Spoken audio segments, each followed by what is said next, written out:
Hello everyone, তো আজকে একটা পুরো দিন তোমাদের সঙ্গে আমি শেয়ার করব। তো প্রথমে ঘুম থেকে উঠে নিয়েছি, আর দেখতেই পাচ্ছ যে আমার গালে একটা এত ব্যথা যে গোটাটা উঠেছে, মানে প্রচুর ব্যথা।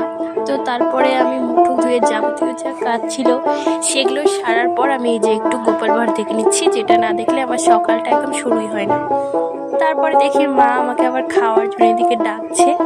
তো আজকে ছিল আমাদের নিরামিষ, কারণ শনিবারেও আমরা নিরামিষ খাই, সোমবারেও খাই। যেহেতু মাঝখানে রবিবারটা পড়ে যায়, তাই বলে মা রবিবারটাও আমরা চেষ্টা করি যাতে নিরামিষ খেলে আর কি সুবিধা হয় আমাদের, তার জন্য আমার নিরামিষ করেছে। তো আজকে ছিল বেগুন ভাজা, ঘি আর হচ্ছে সয়াবিন।